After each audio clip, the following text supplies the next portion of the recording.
O concreto é a poesia inflexível da arquitetura, segundo Conceição Freitas, jornalista. Nada é mais impiedoso na construção civil que o concreto. Nem os vidros, nem as placas de titânio, nem toda a tecnologia que se sucedeu consegue ser mais rígido, inflexível, irredutível e inclemente. O concreto é a pedra que o homem inventou. Nenhum outro material de construção é mais resistente, por isso é com ele que se erguem barragens, pontes e edifícios. O concreto são os ombros do mundo habitado. No início, os arquitetos tiveram que abdicar da poesia em nome da objetividade fria e calculista do concreto. Todavia, na nossa Brasília, o concreto perdeu essa crueldade e voltou a ser poesia. Os brasileiros, com o seu jeito único de fazer as coisas e ver a vida, conseguiram dobrar o mais inflexível dos materiais de construção. Na capital dos brasileiros, ele se dobra, tremula e dança. Já escreveu Vinícius de Moraes. Ah, as empenas brancas, como as penas brancas. Ah, as grandes estruturas, tão leves, tão puras. Como se tivessem sido depositadas de manso por mãos de anjo na terra vermelha pungente do Planalto. Em meio à música inflexível, à música lancinante, à música matemática do trabalho humano em progressão. Continua Vinícius. O trabalho humano que anuncia que a sorte está lançada e a ação é irreversível. O concreto armado se basta. É soberano e implacável, despreza os adereços como um folião nu. Sinfonia da Alvorada, escrito em 1960 para Brasília por Vinícius Moraes. Dessa poesia, que é Brasília, escrita em concreto armado por brasileiros como Oscar Niemeyer, Lúcio Costa e Joaquim Cardoso, alcançou somente o seu patamar de durabilidade, confiabilidade e longevidade com o nosso convidado de hoje, professor Paulo Helene. Ele, professor Paulo Helene, escreve belíssimos versos com suas rimas despassivação, carbondatação, etringitas e talmasitas. Com ele, a inflexível poesia da arquitetura perdura, e ela finalmente se casa com comunhão de bens com a engenharia. Continua indiferente à escala humana, mas persiste bela. O concreto armado não suporta fraqueza, falhas, frestas. Por isso precisa ser compreendida, ensinada e bem escrita suas páginas por seus autores. E hoje conversaremos com um dos mais expressivos delas. Olá, professor Renato Saad.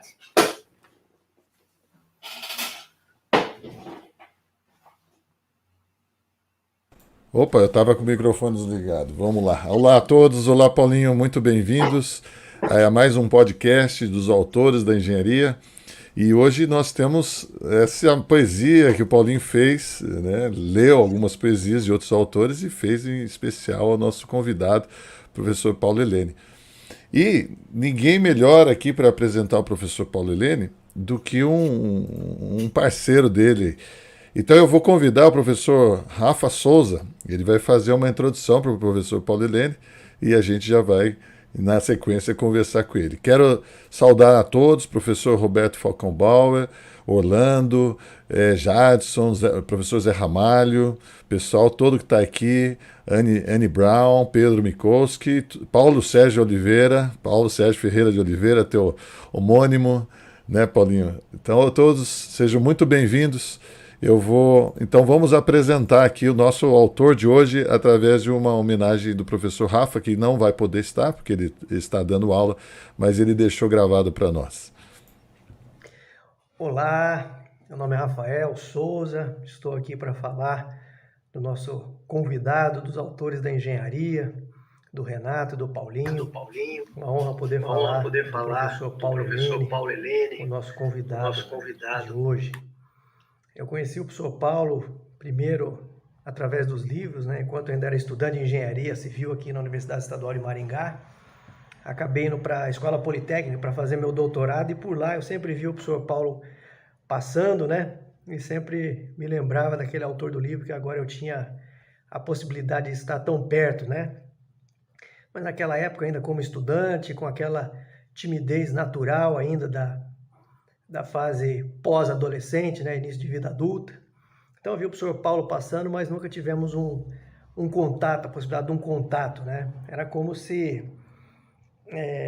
fôssemos bloqueados pela aquela possibilidade de chegar perto de alguém que era um ídolo, né, dos meus autores preferidos dentro da engenharia, né? Quando eu estava fazendo pós-doc nos Estados Unidos, então, lá pelos idos de 2006, tive a honra de ter um almoço em Denver com o professor Paulo e outros professores, que foi aí então um primeiro contato, mas também foi um almoço rápido, né? Claro que para mim marcou demais, mas na vida do professor Paulo certamente muitos Rafaéis já tinham passado, né? Um pouco mais à frente, o destino nos colocou em contato de novo. Havia escrito um artigo numa revista, não era uma revista, era um congresso de muito pouca expressão, no qual eu fazia uma correlação, né, entre o UFC da norma americana e o FCK da norma brasileira, e esse artigo, por algum motivo, acabou aí viralizando, e o professor Paulo, como orientada, discordava dessa minha posição em relação à minha conclusão no artigo e queria fazer uma discussão a respeito, né? Eu fiquei, evidentemente, muito lisonjeado, né? Afinal de contas, era um ídolo que escrevia para poder ter uma discussão científica, mas eu estava numa fase muito atribulada, com vários projetos, e realmente eu tive que declinar, né, dessa possibilidade, dessa discussão científica. Até que eu escrevi o meu livro, né, Em Frente ao Buriti, e me lembrei do professor Paulo. E escrevi para ele contando, falei, olha, professor, naquela época não deu para a gente poder ter essa discussão, eu gostaria muito, mas era um período muito atribulado, eu gostaria de mandar o meu livro para você poder dar uma lida, e aí talvez você vai entender um pouco de todo o contexto do que aconteceu. E convidei o professor Paulo para fazer então o prefácio, que tão bem atendeu e fez uma introdução belíssima, né, que demonstra toda a sua eloquência, todo o seu conhecimento, não só de engenharia, né, mas também geral da vida, né. Então, o professor Paulo, a partir desse momento, a gente começou a ter mais contato, ficamos amigos, e eu tive realmente o privilégio de poder trabalhar com um dos meus ídolos dentro da engenharia. A gente fez vários trabalhos juntos, estamos sempre nos falando, às vezes nos horários mais malucos sobre engenharia, sábado, domingo, feriado, Páscoa, sempre conversando, empolgados com a engenharia. Então o professor Paulo, sem dúvida, é um dos grandes pilares da engenharia nacional. O professor Paulo, ele é diretor da PhD, uma das grandes empresas de engenharia. Ele é também sócio honorário e diretor-presidente do IBRACON, professor titular da Universidade de São Paulo, sem dúvida alguma um dos consultores mais renomados dentro da área de concreto estrutural do Brasil, da América, que sai do mundo, podíamos dizer, sem dúvida alguma, um dos nomes fortes do Brasil no contexto mundial. É também ex-presidente da Alcompat, sócio da BNT, a BSIC, CT, BUH, FIB, ACI, RILEM, ABES, chairman da FIB, comissão número 5, os índices acadêmicos relacionados com as suas publicações também muito expressivos, né? Um índice H9 na ISE, 12 no Scopus, 36 e 97 no Google Scholar. Então, sem dúvida alguma, o convidado de hoje tem muitas histórias lindas para contar. Além do lado de engenharia, vamos conhecer também o lado humano dessa pessoa espetacular. E hoje posso dizer desse meu amigo que durante muito tempo eu via como uma pessoa difícil de chegar perto, porque era aquele autor que a gente viu nos livros. Então, para mim é um privilégio danado poder ter a amizade desse grande engenheiro, dessa grande pessoa que é o professor Paulo Helene. Tá bom? Um grande abraço e um excelente programa a todos. Fantástico. Fantástico. E que honra nós temos aqui de receber o professor Paulo Helene. Muito bem-vindo, professor. Boa noite. Muito obrigado. Estou emocionado aqui. Emocionado, começo com essa poesia do Paulinho aí, que olha, tem que cultivar isso aí, viu? Muito bacana. Você fez uma montagem que ficou muito bonita e agradeço as amáveis palavras.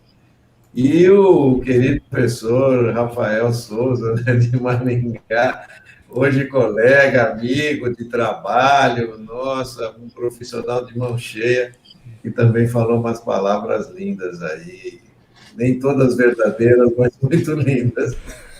Vamos lá. É licença poética, né? O poeta pode expressar o que quer. É isso aí. Professor Paulo, muito bem-vindo. E nós deixamos o professor à vontade, como tem sido o programa. Ele tem levado os autores a ideia no início era falar do livro, mas Como a gente já percebeu, aqui virou uma sala de bate-papo, onde o autor pode falar da sua vida, e deve, né? E as pessoas estão acompanhando a gente porque a gente está humanizando um pouco a engenharia, né? A grande pergunta é: o professor Paulo Helene já nasceu doutor Paulo Helene, né? Como é que foi a sua trajetória, professor? Olha, muito interessante aí. A minha opção por engenharia, essa pergunta, porque a minha opção por engenharia veio muito cedo, veio muito cedo. Eu devia ter uns 12, 13 anos. Eu tinha uns parentes que eram um projetista estrutural, trabalhava na Zúculo, engenharia, que é o nome de referência da história nossa, de projeto, e o outro era construtor. E eu me lembro que a minha mãe, que fazia muito empenho que eu fosse médico, então acabou tendo que responder a seguinte questão, né? Eu cheguei para ela e disse: mãe, o que dá mais dinheiro, médico, advogado ou engenheiro, né? E como uma boa mãe, naturalmente, ela disse que não, aquilo que você gostar mais, você vai se sair bem e você vai ter o retorno financeiro. Eu falei: então tá bom, eu quero ser engenheiro. Isso eu estava com 12, 13 anos, nem tinha terminado o ginásio. Né? Então, o meu sonho, na realidade, Renato, Paulinho, foi sempre ser um construtor, sabe? Eu estudei engenharia civil para fazer construção, para ser um construtor. Considero, sempre achei uma profissão maravilhosa. E a gente acaba transformando, né, o papel e tudo numa realidade. Aí o que aconteceu? Os primeiros 5 anos da minha vida, eu me formei na década de 70, e a década de 70 era a época da ditadura, e tinha muito investimento em construção civil. A demanda da engenharia civil era muito grande. Era realmente fantástico. E eu fui ser empreiteiro de obras públicas aqui em São Paulo. Não com a minha empresa, fui fazer parte de uma empresa conhecida aqui no ramo, que construiu o MASP, construiu a Praça da República, a Helene Fonseca. Então, eu fui ser engenheiro deles. E fiquei 5 anos nessa profissão. Mas, em paralelo, eu arrumei uma namorada que era da filosofia da USP, da letras da Universidade de São Paulo. Entendeu? Aí apaixonou. Vocês já imaginaram o que aconteceu, né? Quando chegou na hora mais próximo de casar, que ela já começa a ter muita influência sobre a gente, ela disse: isso aqui é melhor você mudar, voltar para a universidade, porque é tão bacana a universidade, e você vai acabar ficando com uma linguagem melhor, né? A gente estava achando que eu estava com uma linguagem de peão de obra. Peão de obra, peão de trecho. Peão de trecho. Aí acabei me mudando para a universidade, fazer pós-graduação e tal. Então, mas eu não me arrependo, eu não me arrependo em nada. Eu acho que eu estaria realizado como engenheiro construtor se eu continuasse na carreira, e também como pesquisador, professor, consultor e tudo. Mas isso fez com que eu nunca deixasse, né, Renato, Paulinho, de ter um contato com a construção. Então, quer dizer, eu fui um pesquisador, eu me considero um pesquisador, orientei 30 teses, 45 dissertações, 49 dissertações de mestrado. Eu tenho esse lado da pesquisa, mas eu nunca deixei de fazer uma pesquisa, ou pelo menos tentar fazer uma pesquisa aplicada, entende? Os meus orientantes, aplicada. Aquele negócio que ficasse só no gabinete, que fosse para as prateleiras, a gente não era muito a minha tendência, era sempre uma engenharia aplicada. Não era ciência pura, era uma ciência aplicada. A professora Maria Noronha dizia assim: não adianta ficar estudando a envergadura da asa da borboleta, você tem que estudar para aplicar na nossa construção. Eu falei: perfeito, tá certinho. É isso aí. Mesmo. Aí Drummond de Andrade falou que Oi? O Drummond de Andrade falou que tem livros que só servem para completar o espaço vazio da prateleira, né? Então, É isso aí. parabéns por ter feito livros aplicados, né? Livros que vão para o chão de obra e testa lá e funciona. Isso é uma vontade que a gente tem de transformar um conhecimento que a gente achou bacana, mas de uma maneira mais democrática, mais popular, né? Divulgar aquele conhecimento. E sempre pensando numa engenharia melhor, porque, olha, vamos começar a confessar aqui também, já que é um bate-papo, a gente erra bastante. E na construção, eu como construtor, nos meus primeiros 5 anos, eu errei, né? Eu me lembro. Posso contar esse caso aqui para vocês? Claro, ninguém está escutando, não. Eu me recordo de que foi uma experiência fantástica para a minha vida, marcou a minha vida. Eu sempre fui um bom aluno, gostei de fazer as coisas direitinho, etc. E eu achava que eu era um bom construtor.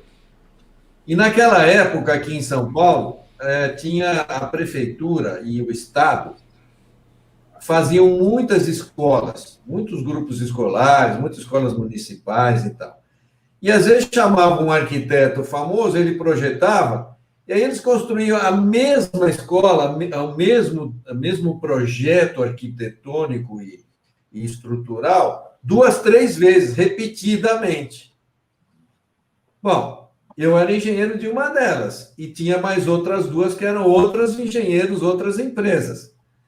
O fiscal da prefeitura, o fiscal da Edif, naquela época, que ficava lá no Ibirapuera, falou, eu quero visitar as 3 obras no mesmo dia, com vocês 3, e lá fomos nós. E a minha era a pior de todas, cara. Que vergonha que eu passei. Nunca mais eu vou deixar isso acontecer. Nunca mais vou deixar acontecer, que a minha que tinha menos engenhosidade, que estava assim, mais pé de chão, sabe? As outras já estavam com mais sofisticação. Era a mesma obra, era o mesmo projeto, não tinha desculpa. Então, eu vi a necessidade naquele momento, esse é um momento marcante da minha vida, eu vi a necessidade de você constantemente estar se aperfeiçoando, estar procurando network, estar procurando bibliografia, buscando informação em cursos de pós-graduação, porque senão você não vai fazer, pode estar achando que está fazendo bem, mas não está fazendo melhor, não estará fazendo melhor. Foi um aprendizado, A Lídia está falando que temos que agradecer essa mulher filósofa que puxou o professor para a academia. Aí, ó. A Lídia Kreffer ela do laboratório lá é o CDTEC de Curitiba. O professor já tem alguns trabalhos lá, né? Em andamento com eles. Ela me levou mesmo. Primeiro, ela tinha uma bolsa na Europa. Aí, Paulinho, até antes de iniciar, você me perguntou disso. Ela tinha uma bolsa para ir fazer, a área dela é letras e literatura espanhola. Então, ela tinha uma bolsa para ir para a Espanha. E aí eu tinha que casar e ir, ou esquecer de casamento, né? Então, eu acabei, conversei naquela época, eu tinha amizade, e era o meu ídolo, o Falcão Bauer, né? O Luiz Alfredo Falcão Bauer, o pai do Roberto Bauer, da Vera Bauer. E eu tive a felicidade de ter a Verinha Bauer, que a gente chama ela de Verinha carinhosamente, hoje é uma senhora, como colega de escola, né? Então, a Vera Bauer, a gente tratava ela carinhosamente, afetivamente, de Verinha Bauer, era nossa colega e fazia parte do meu grupo ali na faculdade, namorou com um colega, um amigo muito próximo. Então, eu tinha facilidade para chegar no Luiz Alfredo, no pai dela, Luiz Alfredo Falcão Bauer. E não perdia uma palestra dele. Onde ele fosse fazer uma palestra no Mackenzie, na FEI, lá em Mogi. Mogi. Fazia uma palestra lá, ia eu lá também se fosse aqueles pessoal de torcida, né? A torcida. Torcida organizada. Organizada, né? Aí eu estava lá. Então, eu aprendi bastante lá com o Bauer, e ele, nesse momento que eu falei que eu ia para a Espanha, ele me apresentou lá, falou, então vai lá para o Instituto Eduardo Torroja e tal, que ele já tinha feito o primeiro curso em 1969. Aí eu fiz o curso de patologia. Foi quando começou o meu viés para essa área da patologia. Um belíssimo instituto, né? Um instituto muito bacana. E o Eduardo Torroja, que dá o nome para o instituto, ele era um cara de materiais, aquele cara meio completo de materiais e de estruturas, e ele tinha umas concepções estruturais muito bonitas, muito interessantes, que tem um livro muito bacana, inclusive, sobre Fantástico. E quando, o professor já estava no mestrado, então, da Poli, nessa época, quando foi para o Eduardo Torroja, que o seu mestrado é nessa linha, né? Aliás, o teu livro, que para mim foi minha cabeceira, eu conheci ele lá no... Já conheci a versão... Eu conheci a versão 1, mas essa aqui é a segunda edição, né? Manual para Reparo e Reforço, lá com a professora Maria Noronha. Ela tinha lá quando eu estagiei em 91 para 92 com a professora Maria Noronha. E assim como você era com o Alfredo Bauer, eu era com você. Onde você estava, eu ia atrás, fazendo os cursos, porque eu me identifiquei também com essa área, né? Hoje eu estou mais na área de revestimentos, mas por muitos anos trabalhei na área de concreto. Né? Professor Emílio Tagagi está mandando um abraço aqui também, olha lá. Parabéns pelo seu exemplo de vida. Foi meu aluno lá na escola. Hoje ele é representante de aí para toda a América do Sul, da Penetron. É fantástico, grande personagem. Que é uma apresentação fantástica, né? Eu sou fã dos PowerPoint PowerPoint, não, desculpe, Emílio. Do sistema de apresentação do vídeo, né? Ele ele vai girando, né? Aquele sistema gira, aproxima. Clica numa bolinha, aparece um laboratório, clica num copo do laboratório, aparece um equipamento. Eu baixei aquele programa, viu, Paulinho, e comecei a tentar e tal. E depois que eu vi a minha apresentação, eu falei, não, tá muito infantil perto da do Emílio. Deixa eu voltar para o meu PowerPoint tradicional. Não, Emílio, eu vi uma live sua que ele perguntou o que era o M do concreto. A letra M. Não, o Emílio é o homem dos detalhes, né? Ele vai lá e os detalhes. Professor, e desse trabalho, né, de patologia, a gente tem uma série de profissionais que vêm atrás, né?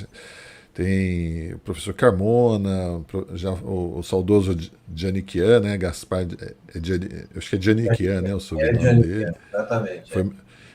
Eu fui fazer mestrado com você lá em 95 para 96. Na realidade, meu orientador foi o Selmo Cooperman, né? Professor também maravilhoso, mas eu queria entrar na área de patologia e eu ficava ali só olhando vocês, né? Trabalhando naquela questão de durabilidade. A professora Maria Ângela, né? Que está lá no ITA. O Delson lá de Cuba, o Tula, todos os amigos ali estavam todos estudando, todos seus orientandos, né, nessa área de durabilidade. E foi um grande marco para a 6118. Conta um pouquinho para a gente como é que foi introduzir essa questão da durabilidade, porque realmente nós não tínhamos, né? A norma estava ali estava defasada. Salomão Levi, né? O Salomão foi meu colega. Muito defasada, mas era no mundo inteiro, na verdade, viu? Na verdade, era no mundo inteiro. Houve uma grande revolução em termos de normalização do mundo, de conceito, e foi o Model Code de 1972. O Model Code de 1972 ele introduziu o método semiprobabilista de introdução da segurança no projeto estrutural. Mas foi para o lado da visão de projeto, de segurança, né, de cálculo. Não foi ainda para o lado de materiais. A grande virada sempre os europeus estão na frente, os americanos que me perdoem, me desculpe, que eu gosto muito deles, das normas deles, mas a FIB, né, que antigamente era a CEB, Comitê Europeu do Beton, ele sempre esteve na frente. Então, quando foi o Model Code de 1993, que era que chamou Model Code de 1990, mas só foi publicado em 93, que mudou e introduziu a durabilidade. Nós só conseguimos fazer isso em 2003. Já até, eu diria, um pouco avançado em relação ao Model Code de 10 anos atrás, como tinha que ser, naturalmente. Mas só conseguimos introduzir na norma 10 anos depois. Mas como você estava falando, quando eu voltei lá da Espanha e tudo mais, que eu aprendi bastante, fiquei um ano lá, eu fui convidado para trabalhar no IPT, comecei a trabalhar no IPT e imediatamente, já no primeiro semestre de 77, isso era 76 que eu fiz o curso na Espanha, e no segundo semestre comecei a dar aula na Poli. E isso daí me permitiu estar no IPT e na Poli, trazer os professores lá de fora. Então, eu trouxe o Manuel Fernandes Cánovas, que tem o livro de patologia, foi o pai de todos, né? O Calheira, o Álvaro Garcia Messeguer, o pessoal que sabia disso. Então, a gente começou a trazer para cá e promover esses cursos aqui no Brasil. E, ao mesmo tempo, o Enio, o Roberto Bauer e um outro colega que era da GM foram para lá, apresentados por mim, foram para o Instituto Eduardo Torroja para fazer o curso.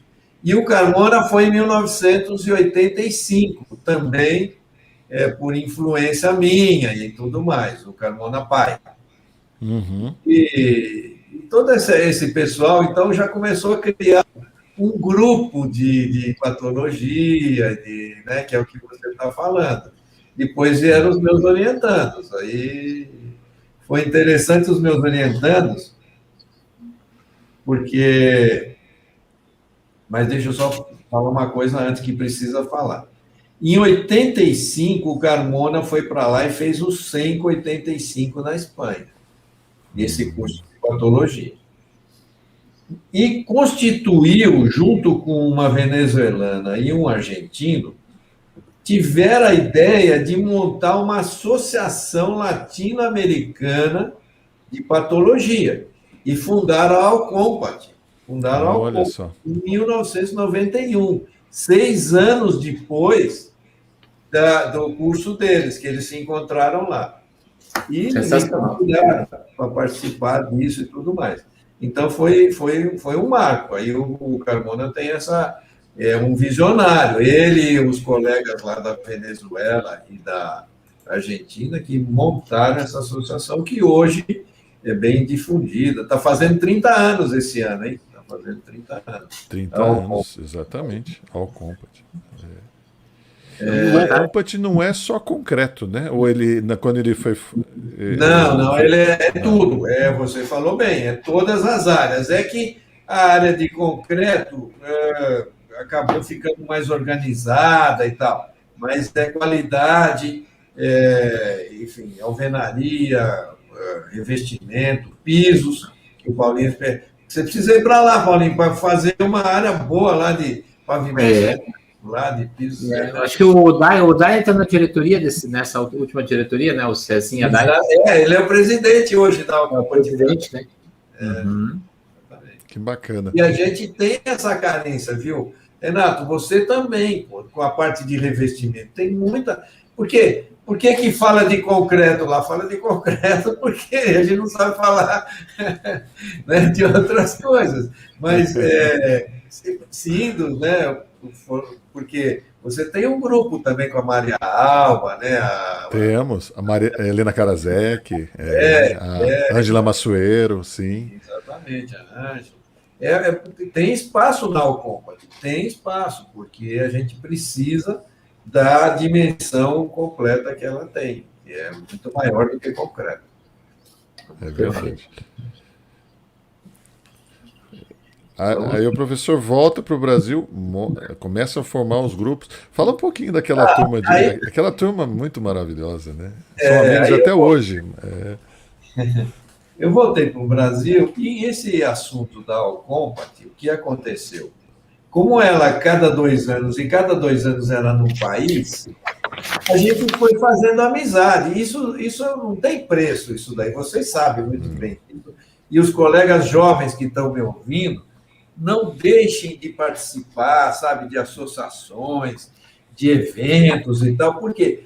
Porque você tem oportunidade de ir conhecendo pessoas, e as pessoas te conhecerem também. É um jogo de ganha-ganha, né? E com isso, na década de 90, eu já estava com o título de doutor. Eu me doutorei em 1987. Quer dizer, muitos anos depois que eu me formei, em 72, 15 anos depois. Me doutorei em 1987. Antes de eu me doutorar, a Universidade Federal do Rio Grande do Sul já me convidou para dar os cursos de patologia lá na pós-graduação. Eles não tinham ninguém na época. Imagine, o Eládio Petrúcio era de lá, o Eládio foi meu professor, era outro ídolo meu. Só que ele era chato e o Bauer era um cara legal. O Eládio ele não sabia assim, encarar as pessoas. E o Falcão Bauer era nossa, tinha muito carisma, muito carisma. Então, o Eládio era uma sumidade, escreveu livro, eu estudei com o livro dele, o Paulon foi coautor dele, olha, um livro bacanérrimo de concreto, fui aluno dele na Escola Politécnica e tudo mais. Mas ele faleceu muito brevemente, nos anos 75, eu acredito, talvez, 76, de maneira que não tinha ninguém lá no Rio Grande do Sul que deu continuidade para dar aula. Aí me convidaram para dar aula lá. Eu comecei a dar aula de pós-graduação primeiro na Federal do Rio Grande do Sul do que na própria Poli. Eu era professor da Poli. Aí, quando eu comecei na Poli, foi que a gente constituiu esse grupo aí bacana da Mariângela, que era lá do Rio Grande do Sul, que eu tinha conhecido lá, do Geraldo Isaia, que era também lá do Rio Grande do Sul, do Tula, que era de Cuba, porque eu tinha estado em Cuba pela Alcompat e conhecido pessoas lá, então ele quis vir fazer o curso enfim, foi aí que foi bacana. E o Paulo Sérgio Ferreira de Oliveira, que está nos ouvindo aí, que é brilhante, começou também o curso de mestrado lá na escola, mas logo depois a Fosseco descobriu que ele era um gênio, que era um cara que sabia organizar uma empresa e tocar para frente, e chamou ele, chamou para ser o diretor da Fosroc aqui no Brasil, né? E ele fez um trabalho fantástico, até que a empresa foi vendida, mas ele fez um trabalho fantástico. E tinha muita amizade comigo. Daí o primeiro livro. Ele falou, Paulo, esse livro que você mostrou aí, né, que você falou que estava na cabeça, vamos transformar isso num livro, me entusiasmou e deu apoio financeiro que todo, vamos dizer assim, engenheiro que quer escrever precisa, né? Porque para imprimir um livro custa caro, para desenhar custa caro, para diagramar custa caro, né? Esse aqui, né? Esse aí, exatamente. Esse foi o primeiro que a gente fez. Eu já tinha feito um de corrosão de armadura, mas aí ele falou, não, o nosso negócio é agora como consertar as estruturas. Então, aí foi... Perfeito. Esse pelo IPT e a PINE, né? E aqui a PINE e a Fosseco Fosroc, né? Também PINE. É um projeto de divulgação da Fosseco. A Fosseco patrocinava, né? E a PINE imprimia e divulgava. Ele hoje, foi segunda edição, né? Aqui. Exatamente, segunda edição. Hoje, graças a Deus, vamos dizer assim, algumas editoras conseguem vender os livros, ter lucro, viabilizar o negócio. Né? Naquela época, não, precisava ter um patrocinador. Né? sempre bom ter um patrocinador. Tá? É bom, né? Exato. A gente não vende, a gente vende 5.000 exemplares, 3.000 exemplares, a gente não vende 200 milhões, ou 200 mil, ou 1 milhão, como o Paulo Coelho, né, e outros tantos. Eu lembro uma vez o professor estava chateado, né, que vocês atingiram uma altíssima resistência naquele E-Tower, se eu não me engano, aqui em São Paulo, no concreto, lembra da fundação? E o professor Paulo mandou para o Guinness, né, olha, atingimos, eu acho que 180, né, não foi alguma coisa assim? Não, não foi, 125 225 megapascal. 125, Não, era 100, mas era em obra. Em obra, não era em laboratório. Não era em laboratório, era em obra. Então, isso era diferente. E aí o Guinness respondeu, não, a gente não está interessado nessas coisas, a gente quer saber quem cospe mais longe, quem arrota mais alto. Eu lembro, o professor ficou muito chateado, ele falou, poxa vida. Deprimido com aquele negócio. Cara, medindo a distância de cuspida em vez de... Pois é, a gente não vai vender 2 milhões, né, de livros. E os livros são a gente tem poucos, né? Poucos autores. Eu percebo agora que eu estou fazendo. A gente está fazendo essa triagem, né? O Paulinho e eu. E a gente percebe que são poucos autores, né? E poucos livros da nossa área. O Guinness, professor, é um exemplo, né, do que é o Instagram hoje, muito assim do que representa, né? Nem tudo que dá muitos likes é o que significa de fato, né? Então, teoricamente, o comprimento de uma cuspida vai dar muitos mais likes do que essa resistência de seu concreto, né? E é justamente isso que nós estamos querendo inverter com esse tipo de programa, né? Trazendo vocês aqui para mostrar, né, a importância desses avanços na engenharia, principalmente no sentido de durabilidade e longevidade, né? Que é o que nós falamos, né? Para mim, né, o senhor é um marco dessa mudança de fato de criar dispositivos para regrar e cuidar da formação de um conceito de durabilidade mesmo, né? Não só botar as obras em pé arrojadamente, mas mantê-las, né? Que elas existam pela própria qualidade dos seus materiais, né? Você vê, Paulinho, que a própria história das estruturas na humanidade começou com o conceito de durabilidade. A obra de engenharia que eu reputo importante, mais antiga, é dos egípcios, né? É a pirâmide, uma das pirâmides dos egípcios. Na época, existia uma outra civilização na Inglaterra, que se chamava Stone Age, que colocava pedra em cima de pedra e tal, mas nem se comparava com uma pirâmide, na minha conta, na minha avaliação de engenheiro. A pirâmide é uma coisa muito mais sofisticada. E foi um alquimista que trabalhava para os imperadores egípcios, fazendo múmias, preparando múmias, né? Então, ele estava lá para manter para a eternidade os imperadores egípcios. E ele disse, mas não tem sentido nenhum, eu fico trabalhando, né? Ele é o único nome de não imperador, quer dizer, de povão, né? Ou de técnicos, que foi colocado nos hieroglíficos, porque sempre só fala do imperador.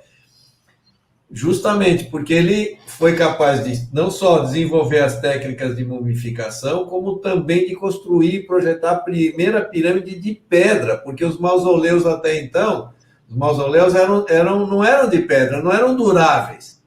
Eles eram de madeira, ou eram de material menos durável. E ele então falou, precisa ser durável. E é aí que eu acho legal, porque a engenharia nasceu com esse conceito de que fosse uma obra eterna, que durasse para a eternidade, tanto quanto as múmias, né? Quanto deveriam durar os imperadores.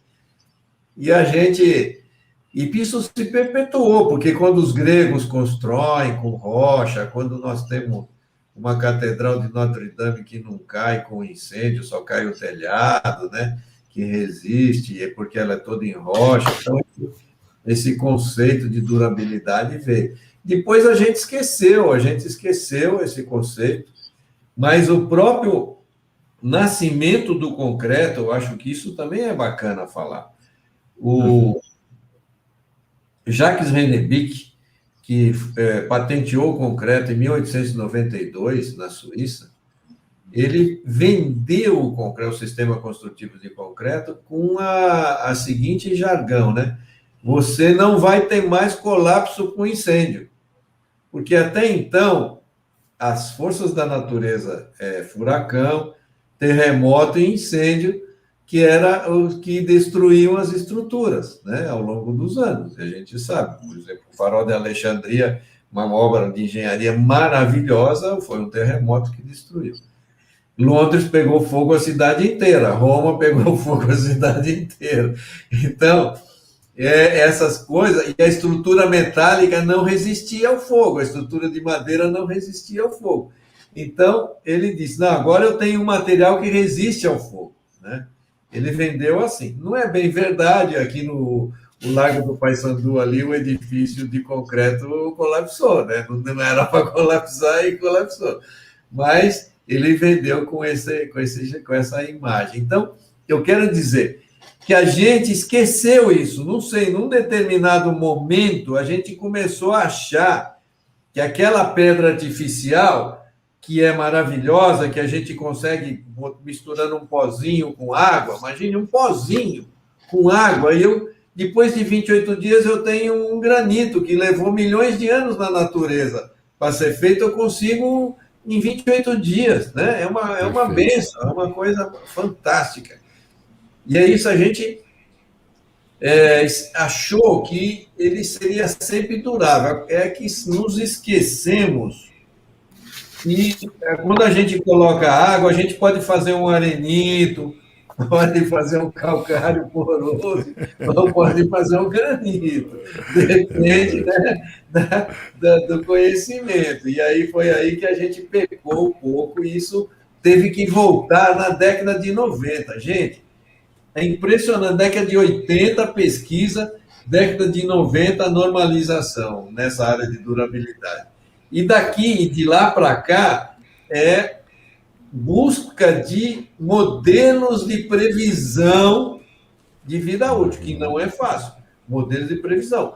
Porque esse assunto tratado de maneira técnica, de maneira científica, ele começou realmente agora. Antes era por experiência, faz assim que dá certo. Então, agora, você tem modelos, você tem teorias e tal, que tentam explicar os mecanismos de degradação e de maneira que você possa fazer previsões. Na engenharia, a gente está sempre fazendo previsões, né?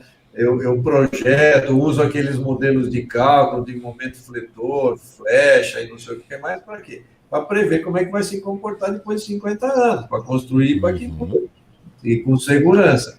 E a mesma coisa a durabilidade. Mas a gente não está ainda totalmente bem e confortável, não, viu? Precisa pesquisar mais ainda.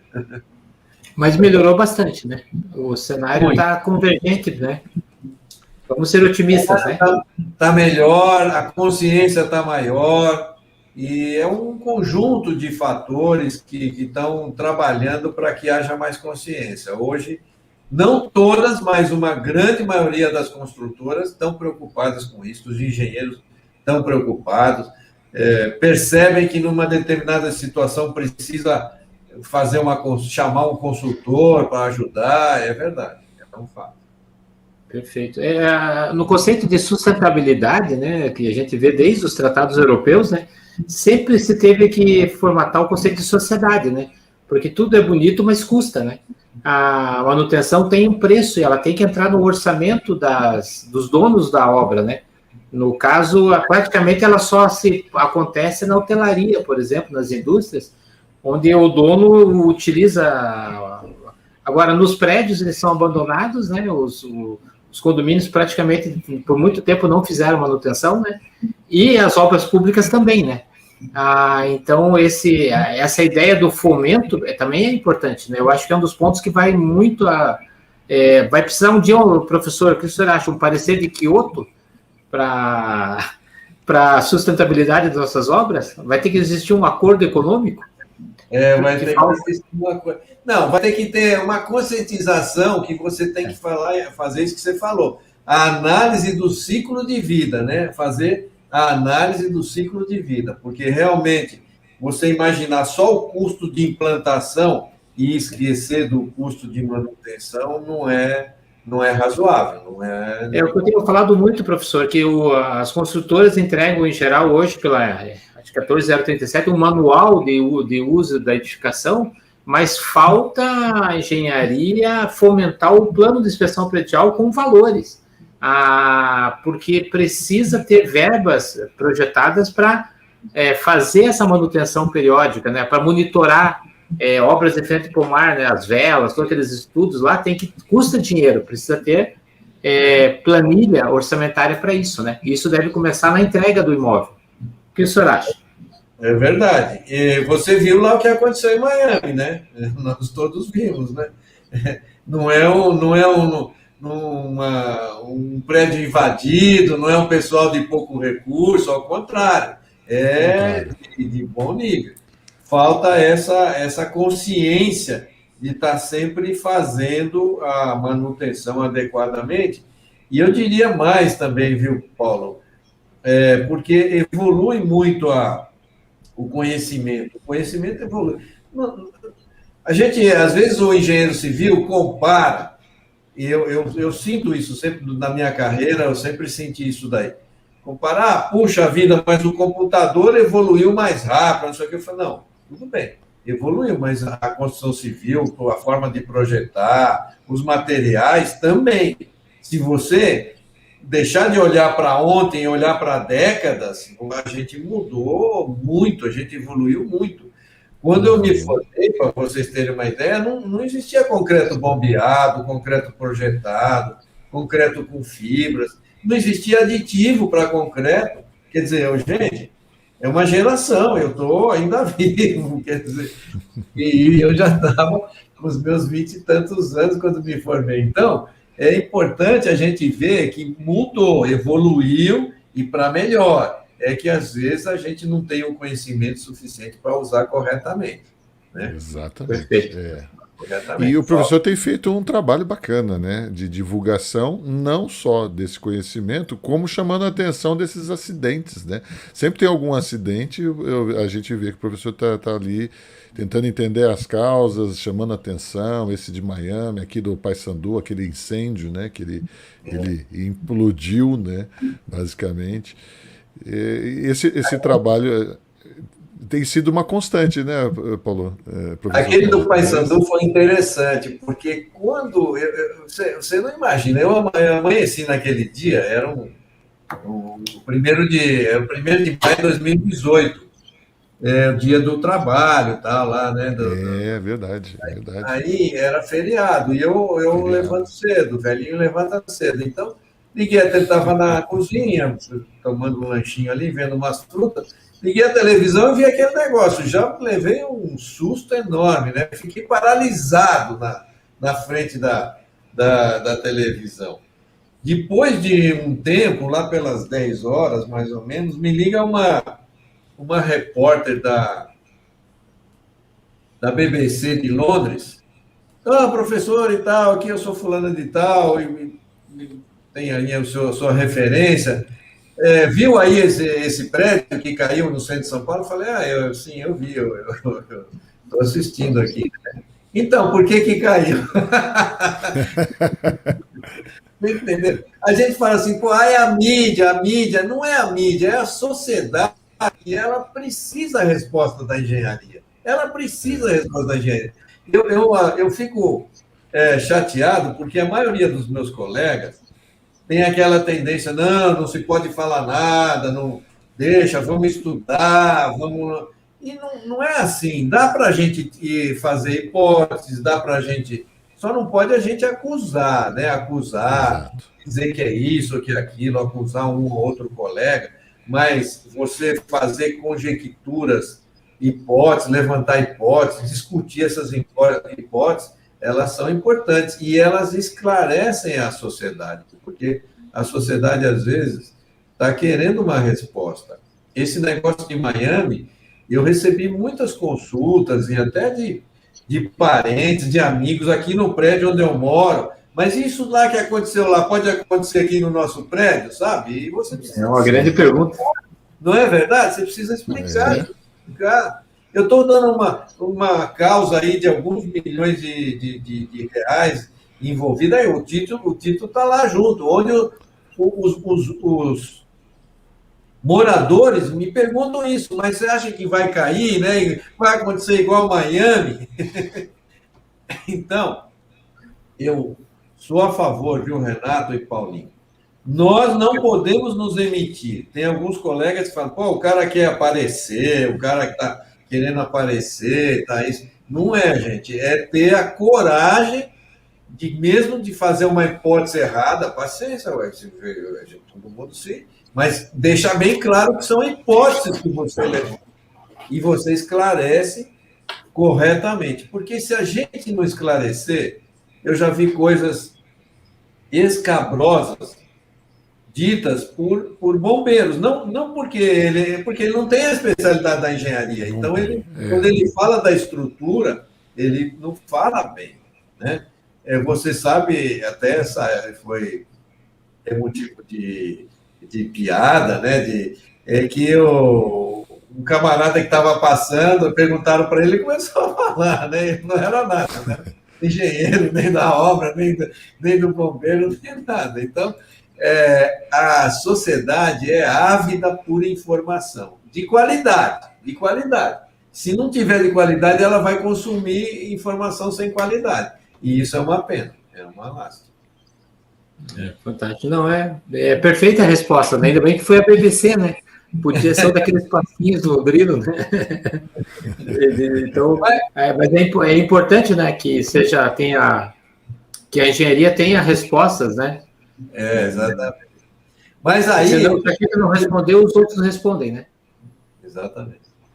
Aí o que aconteceu? Aí eu fui lá à tarde, naquele mesmo dia, fazer vistoria lá, e no primeiro dia pode ir, viu? Porque não tem ninguém impedindo você de ir. Depois é que a coisa fica ruim.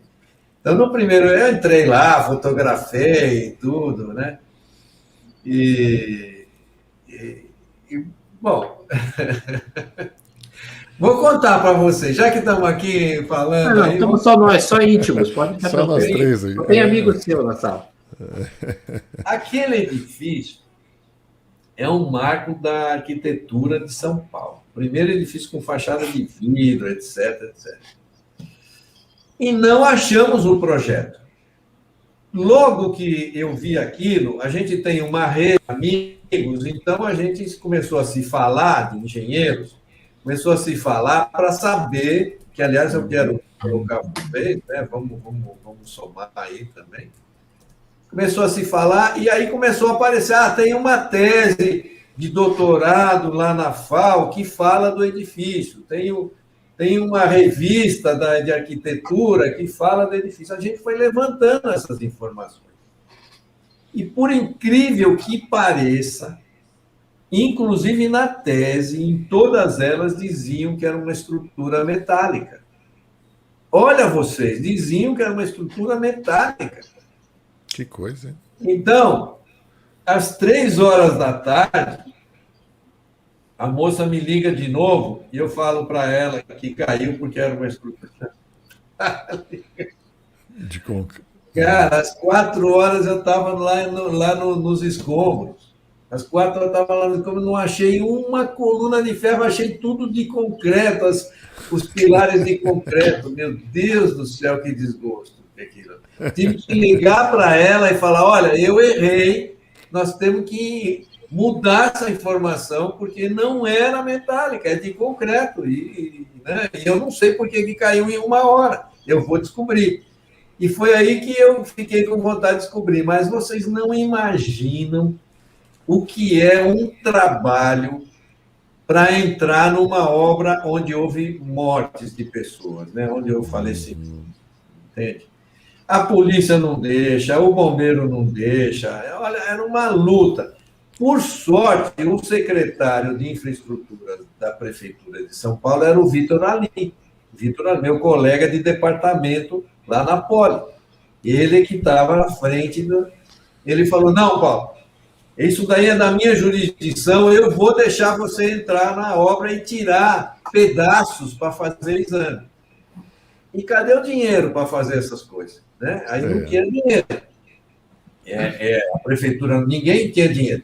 Então, aí você começa a ligar, eu liguei para o Simão, professor Simão do Mackenzie, eles botou o laboratório à disposição, liguei para um amigo que estava fazendo uma obra para nós de demolição, numa obra que eu era consultor, o caminhão para... E assim a gente foi conseguindo, entendeu? Fazer as coisas todas sem dinheiro, com esforço próprio, com generosidade das pessoas e das entidades, e conseguimos fazer esse estudo bacana, foi divulgado, fomos lá e aprendemos uma lição, que é um prédio, ele não cai, não foi o material, não foi o concreto que falhou, nem o aço, era tudo perfeito, tudo perfeito.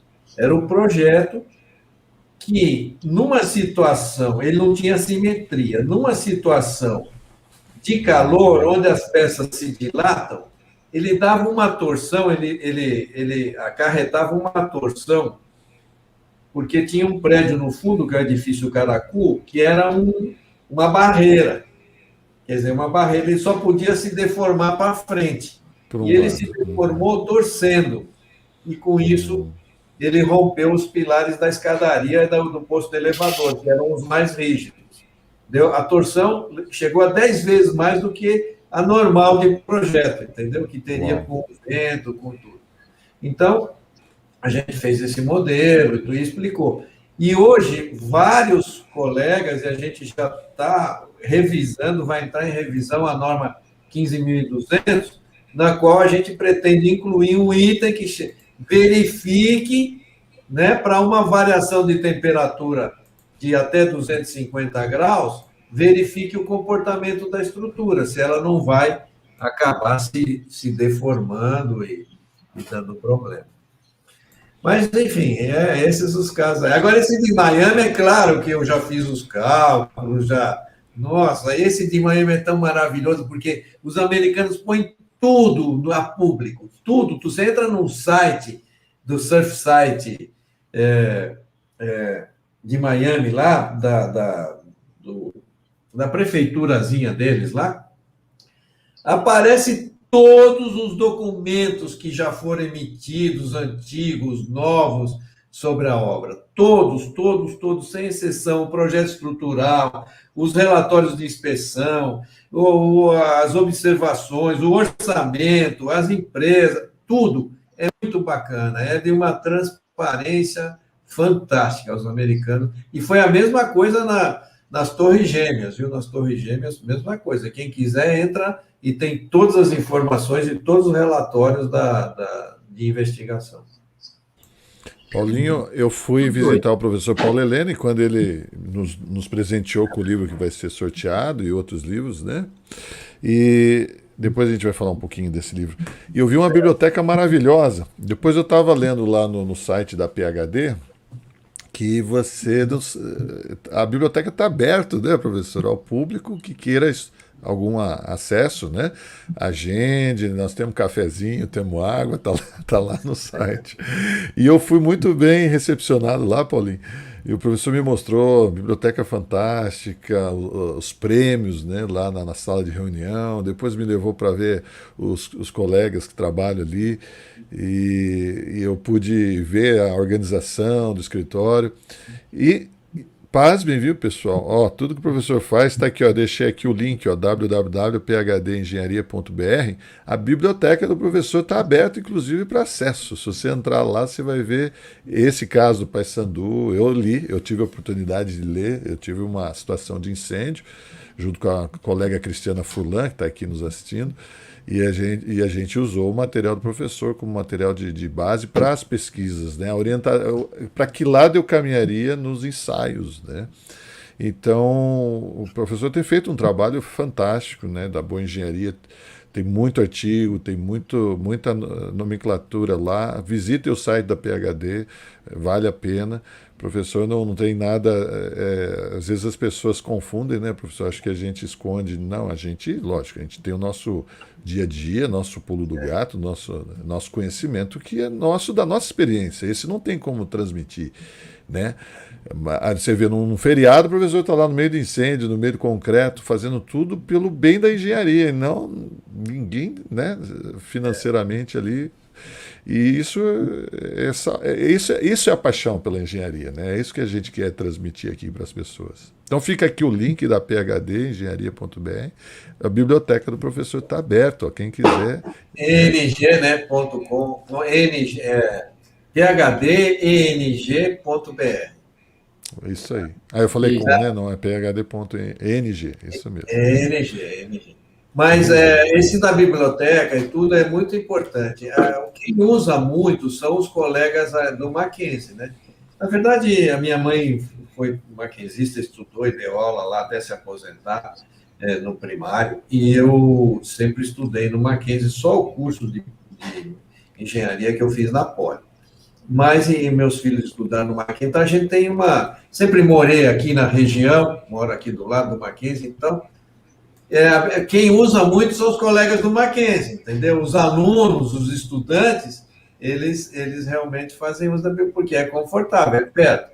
Agora, isso lá no escritório, baixar os vários downloads grátis que tem, é o que você falou, é só entrar no site e aí a pessoa pode pesquisar e baixar. Então, tem todas as teses, as dissertações, os artigos técnicos, os relatórios, que são públicos, que nem esse, né? Porque muitos, vocês sabem, né? A gente tem cláusula de confidencialidade. Então, você não pode falar, não pode divulgar. Não. Então, aí a informação morre ali. Mas aquilo que a gente pode divulgar, a gente divulga sim. Faz em PDF e Essas coisas confidenciais viram inspiração para um livro no futuro, né? Onde você usa a matéria e sem citar as fontes, né? Tudo é vivência, né? Uma pergunta assim que todo mundo faz é como é que sobra tempo para escrever?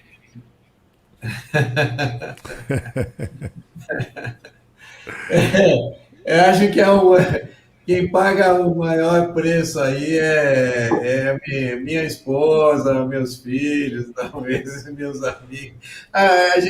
É que eu tenho paixão por isso aí. É difícil de você segurar. É difícil, né? Que nem você falou, para o bem da engenharia. Tudo bem, o resultado acaba sendo para o bem da engenharia.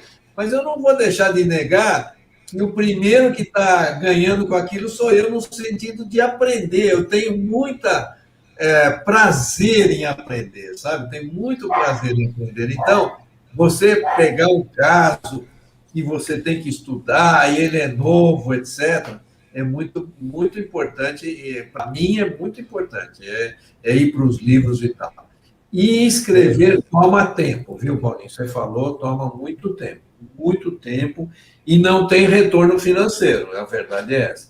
Mas ele organiza as tuas ideias, ele organiza. Eu falo, olha, se propõe a escrever uma coisa, você tem que começar a organizar as tuas ideias, e aí fica bacana, fica gostoso de ver o resultado. É um belo exercício, né? É um exercício autoral, né? Exatamente. Hoje, quando fiz a pesquisa da poesia, foi maravilhoso. Ler Joaquim Cardoso, por que ele fez a tangente para fazer a laje invertida como uma xícara esperando o café. Eu li como é que ele mandou essa mensagem para o Niemeyer. Você parece que passa um filme, né? O Joaquim Cardoso, nossa, é um poeta da engenharia, né? Do cálculo estrutural. Puxa, ele é um artista. Ele é um artista. E, professor, é sempre um desafio, né? O gostoso da engenharia é que ela não fica na mesmice, né? A gente está sempre sendo desafiados, né? Eu queria colocar aqui a professora Maristela. A professora Paula Helene foi um dos divisores de água na minha vida acadêmica e profissional. Um exemplo para seus orientandos. Professora Maristela Gomes, mandando aí um abraço, professor. A professora Fabiola Rago Beltrame, do Mackenzie. Boa noite. Querido professor Paulo Helene, realmente nos ajudou a nos apaixonar por esta área. Muito obrigada pelos ensinamentos na época do mestrado e por compartilhar toda a sua trajetória conosco. Que bacana, né? O pessoal está aqui. Duas tremendas pesquisadoras e professoras, e muito queridas nas suas universidades. A Maristela chegou, imagine, no ambiente, ela chegou a ser vice-reitora, no ambiente lá do ITA, da aeronáutica, que é tudo, né, coisa assim mais de machista, né, e tal. Olha a qualidade da professora, né, e aqui a Fabiola, né? No Mackenzie, fazendo um trabalho maravilhoso também, super querida e respeitada, né? Nossa. Professor, a Maristela é lá da UFES, a Mariângela é do ITA. Lembra? Falei errado. Desculpa. A Maristela é de Espírito Santo. Espírito Santo. Nossa, Maristela, então eu errei, mas posso rasgar um monte de elogio para ela. Nada que uma muqueca lá capixaba. Não resolva. A Maristela e a Vanessa, que é a irmã dela, fazem um trabalho maravilhoso nessa área de durabilidade, sustentabilidade, ciclo de vida. Olha, muita referência. É verdade. O Emílio está fazendo uma pergunta, Paulinho. Isso, bem isso. Eu falava para você falar a pergunta do Emílio. Emílio, estamos desenvolvendo as práticas recomendadas para a estanqueidade do concreto no CT 501. E gostaria, professor, da sua opinião sobre a relação da estanqueidade com a durabilidade do concreto. Emílio Takashi. Sempre capricha com as perguntas, né? Ele vai lá aos potinhos. Ele vai lá. Não alivia, não. Sabe o que é? Ele tem razão aí, é uma pergunta muito interessante, porque é o seguinte, é uma coisa que é difícil de entrar no conceito assim de maneira rápida. O material concreto, ele é impermeável. O material concreto, ele é um material impermeável nas espessuras que a gente usa. Por exemplo, uma parede de reservatório de água tem 20 centímetros de espessura, às vezes 25 no máximo, 5 metros de altura. Uma pressão de água razoável, 5 metros coluna d'água. E não passa água pelo concreto. O concreto, ele é um material considerado impermeável para as pressões normais que a gente tem, até para as pressões mais elevadas. Por quê? Porque a percolação dentro dele é tão pequena que a evaporação superficial é maior. Eu nunca vejo a parede molhada. Eu só conseguiria ver a parede molhada, que a água está atravessando o concreto, se eu colocasse uma fita crepe, um papel plástico, um celofane, alguma coisa, aí ele ia ficar molhado por trás. E eu não posso pintar com uma tinta que forme uma película. Mas eu digo que, como eu não vejo, o concreto é impermeável, mesmo o concreto de 20 megapascais. Eu fiz reservatório de água com 16 megapascais, assim, mais 160, 150. O máximo que a gente usou na década de 70 era 180. Então, agora, a gente não consegue que não tenha fissura, a gente não consegue resolver o problema da junta de construção, de concretagem, não consegue resolver o problema do tirante ou do tensor de forma, ou tem gente que chama de agulha, né? Agulha ou tensor de forma. Então, quando eu olho para um reservatório, eu vejo várias manchas de água percolando, mas não é pelo concreto que ela está percolando, ela está percolando pelo furo da agulha ou do tensor da forma. Está percolando pela junta de concretagem, que eu não sei fazer junta de concretagem. Então, os problemas que a gente tem são construtivos, não é do material. né? Exato. E os construtivos são um desafio. Então, conseguir bolar, e a gente já bolou, eu tenho isso até desenhado e tudo mais nos livros aí que eu apresento, que você falou. A gente bolou um com núcleo perdido, um tensor com núcleo perdido, lá uma agulha que não sai, né, que fica lá dentro. A junta de concretagem tem toda lá o corte verde, tem todas as teorias que você fez, né? Aluno do Selmo sabe muito bem, né? Toda aquela teoria para a água, para emendar bem um concreto no outro. Esse que é o nosso desafio, não é o material.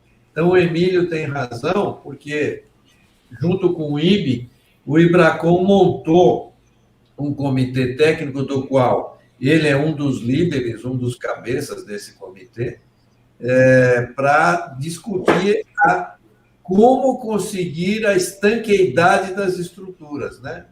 Não é impermeabilizar, a gente chama de, eu preciso impermeabilizar, é verdade, mas, na verdade, o que eu tinha que dizer, eu preciso conseguir a estanqueidade, né? É que não existe uma palavra para estanqueidade. Então, todo mundo fala, vamos fazer a impermeabilização do reservatório de água, da caixa d'água, do que for. Não é impermeabilização, você vai conseguir, o que você quer é a estanqueidade, porque o material já é impermeável. O material já é impermeável.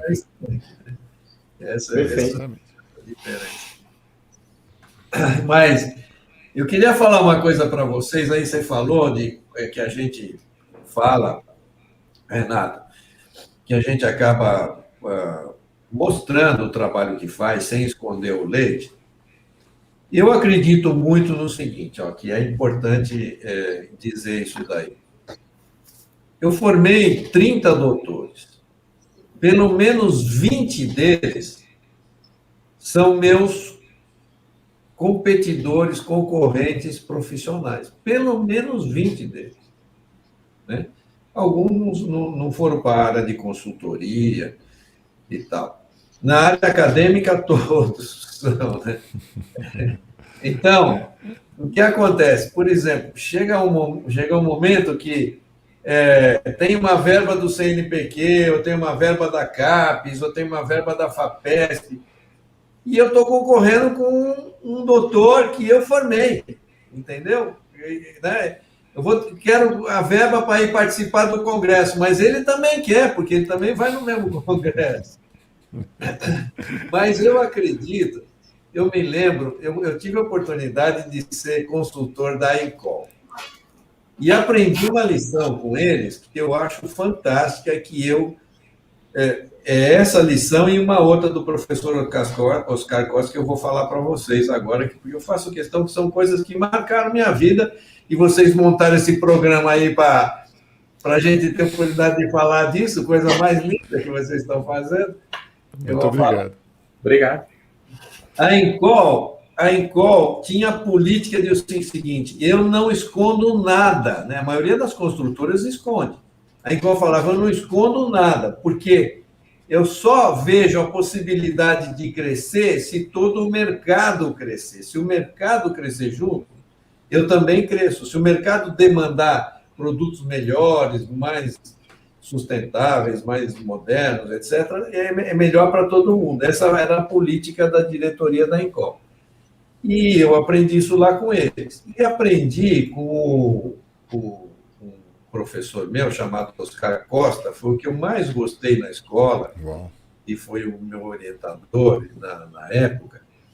E Oscar Costa, ele dizia o seguinte, olha, a melhor coisa do mundo, você como professor vai só se realizar, ou como engenheiro, mentor, etc., e você só tem direito de se realizar, de achar que você deu o recado, quando o seu subordinado, o seu aluno, falar aquilo que você sempre falou, mas dizer que é dele, né? Achando que é dele, como se fosse dele. Aí você completou realmente o teu trabalho, porque você passou para ele aquele valor naquela coisa. Então, eu nunca tive nenhuma dificuldade, graças a Deus, com nenhum dos meus colegas que eu formei, e sempre envolvia eles nas consultorias e tudo mais, porque por essas duas coisas, porque vai ser bom para todo mundo, se todo mundo tiver mais patologistas, mais especialistas, melhor. E também, se eles também acabarem falando que aquela ideia era deles, ótimo, aí a mensagem passou como devia passar, entendeu? Era a teoria dos Costa, que eu acho legal pra caramba. Absorveram que tomaram posse, né? É que nem aquele cara que fala assim, né? Trabalha na General Motors e fala, não, porque a minha empresa, nós lá fazemos desse jeito. E o cara comprou, né? A General, ele se sente tão dono quanto o dono da General Motors. Os acionistas. Perfeito. É legal. Professora Maristela está perguntando, gostaria da sua opinião sobre a questão da sustentabilidade e da durabilidade de concretos com cimentos ricos em adições minerais. Você acha que os benefícios ambientais sacrificam a durabilidade? Vale a pena? A Maristela é uma especialista, né? A gente está Maristela, a gente está num momento assim de desenvolvimento complicado, porque vou explicar a minha visão para você. A indústria do cimento e a indústria do aço erroneamente aceitaram vamos dizer, a culpabilidade pela questão do CO2, etc. Eles aceitaram, né? E estão carregando esse peso nas costas. Mas nem o aço, nem o cimento são o produto final. O produto final é o concreto armado. O produto final é o concreto armado, é a casa, é a ponte. Então, não dá para falar, e não é justo falar, de CO2 para o quilo de cimento. É justo de falar de CO2 para megapascal. É justo de falar CO2 para quantos metros quadrados eu consigo construir com aquele material. E não falar para a questão exclusiva do cimento em si, porque o cimento é uma matéria-prima. O concreto de 100 megapascal, eu consigo fazer com 5 quilos de cimento por megapascal. E o concreto de 20 megapascal, eu preciso de 13, 14 quilos de cimento para conseguir 20. Então, por metro cúbico. Então, por megapascal por metro cúbico. Então, é importante que você veja o seguinte, a indústria do cimento está com um peso enorme, ela está querendo resolver mundialmente, tem um grupo de sustentabilidade e de tudo mais, eles estão querendo resolver fazendo o quê? Diminuindo cada vez mais o CO2 do cimento. Mas como é que diminui o CO2 do cimento? Botando areia, botando calcário moído, botando tudo isso que você falou aí. Adições minerais, né? Se você estiver misturando subproduto da indústria, resíduo da indústria, estiver fazendo coprocessamento queimando pneu, legal, positivo. Agora, se você está botando calcário moído, talco, pozinho de pilim-pim-pim, não é legal, né? E você sabe disso, a durabilidade prejudica as questões de durabilidade. Mas, para a indústria do concreto, do cimento, dar resposta para o mundo, ele consegue dar uma resposta. Eu consegui baixar o CO2 do meu quilo de cimento. Mas não é isso que é importante, Maristela. Você tem toda a razão de me fazer essa pergunta. Porque o importante é o seguinte, eu tenho que baixar o CO2 da minha obra, da minha estrutura final. Isso depende do projeto, do FCK, de outras variáveis, que não é só o cimento. E o cimento está carregando esse andor. Ele aceitou essa carga que eu acho indevida. A gente tem uma proposta de mostrar que o cimento é fundamental para você conseguir concretos e casas e edificações sustentáveis, mais sustentáveis. Mas não, é o conjunto, é o produto final que tem sustentável, não é o material isoladamente. Tá? Uma belíssima resposta. Uma perfeita resposta. E vão sacrificar a durabilidade, né? Se a gente tem menos clinker, você tem maior menos clinker no cimento, né? Principalmente o CP3, CP4, que eles precisam do hidróxido de cálcio ali para poderem ativar, né, professor? E a gente vai sacrificar com certeza a durabilidade, né? A National Ready Mix Association fez uma burrada há alguns anos atrás, lá nos Estados Unidos, porque existe um negócio que é uma declaração ambiental de produto, né? Existe uma norma para isso e tal. Então, você pega, sei lá, um mouse e diz quanto que eles têm de CO2, consumo de água, de energia, etc, etc. Os índices de impacto ambiental. E eles fizeram isso com os concretos, mas por metro cúbico, entendeu, Renato? Por metro cúbico. Então, o concreto de 20 megapascal deu mais sustentável do que o de 50. Meu Deus. E não é. Para fazer concreto lá na obra não é. Por quê? Para fazer o mesmo pilar, só para dizer, de 50 ou de 20, com o de 50 eu tenho menos da metade do volume. Menos da metade do volume. E o de cimento ainda tem um rendimento melhor, ele é menos consumo de cimento por megapascal. Então, eu tenho todo tipo de melhoria usando um concreto de 50. Mas se você fizer por metro cúbico, você está lascado. Aí você vai chegar à conclusão que é melhor fazer com 10 megapascal, que é mais sustentável o concreto de 10 ou de 5, entendeu? E aí? Na verdade, fizeram uma conta de padeiro, né? Em resumo. Exatamente. Fizeram uma conta política de padeiro. Mais ou menos essa é a leitura. E aí deram um tiro no pé, entendeu? Deram tiro no pé. Pode. Uma belíssima resposta, hein, Renato? Belíssima. Renato, você sabe que os professores devem gostar do Woody Allen, né? O cineasta, né? E eu sinto que esse programa a gente está brincando de Woody Allen, né? Nós vamos gravar meia-noite em Paris, na verdade, na Poli, né? E agora estão pedindo para gravar meio-dia na Encol. As perguntas estão todas vindo para o senhor falar um pouco. Fala lá, Renato, põe a pergunta. Aí, professor, o Maurício Marques está perguntando assim, professor, fale um pouquinho, por favor, da parceria Paulo Helene, Terzian e Encol. É esse livro aqui, né? É o livro Manual de Dosagem e Controle do Concreto com Paulo Terzian. Aí, eles estão perguntando, né? Como é que foi essa parceria? Nós éramos, o Paulo Terzian e eu, colegas no IPT. Eu, nessa altura, já dava aula na Poli, já fazia pesquisa, mestrado lá, doutorado. E o Paulo Terzian tinha sido meu colega, mas a gente mantinha amizade. Porque ele é um tecnologista de mão cheia, sabe? Ele sabe muito, conhece muito de concreto e tudo mais. Então, a gente tinha um bom relacionamento com a área técnica da Encol, fazia consultoria para eles no Brasil todo e tudo mais. E com isso, a gente mostrou para eles a importância de fazer um livro de dosagem, que era uma coisa importante para fazer esse livro de dosagem, porque eles, inclusive, é incrível, né?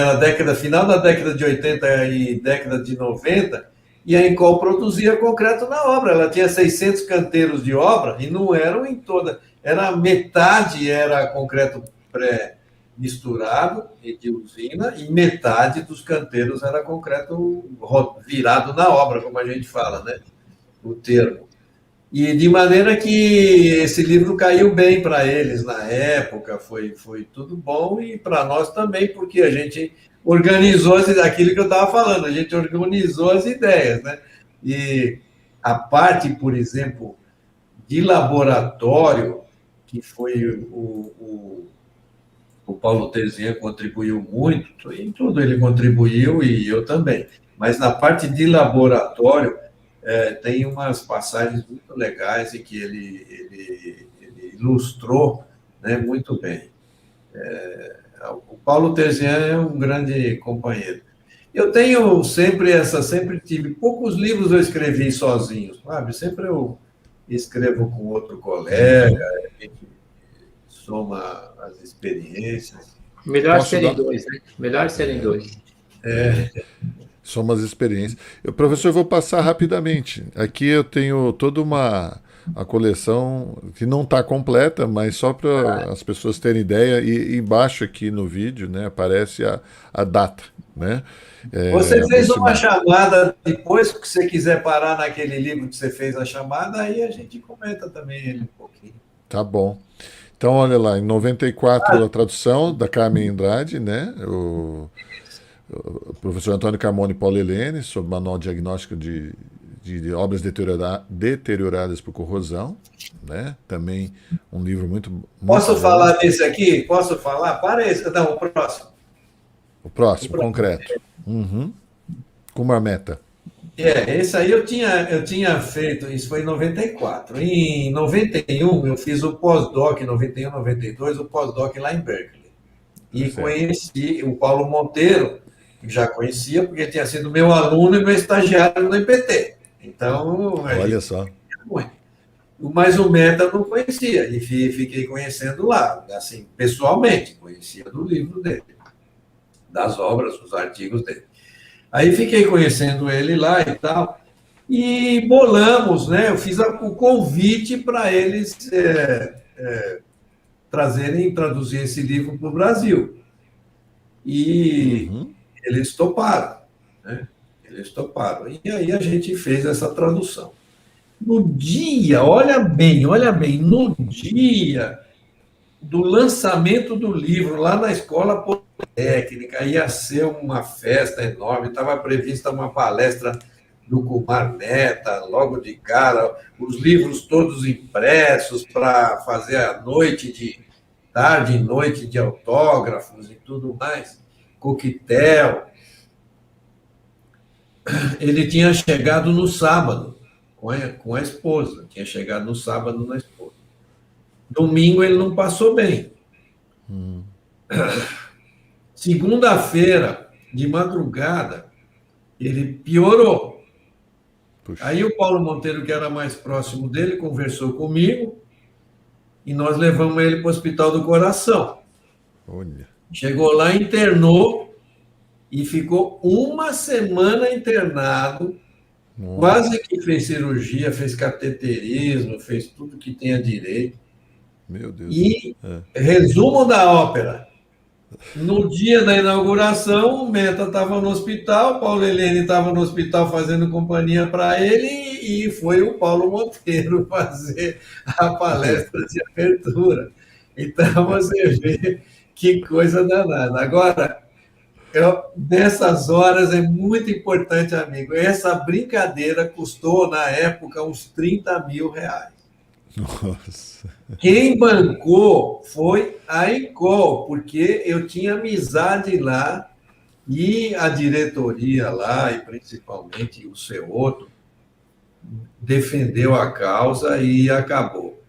E daí eu aprendi uma lição que falo para todos os colegas que organizam o evento. Por favor, façam seguro saúde de todo mundo que vem. Eu, quando saio, faço seguro.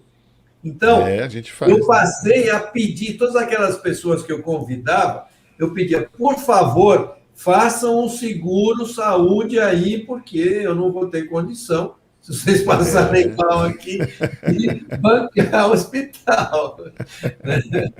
São passagens da vida da gente, viu, que vai aprendendo.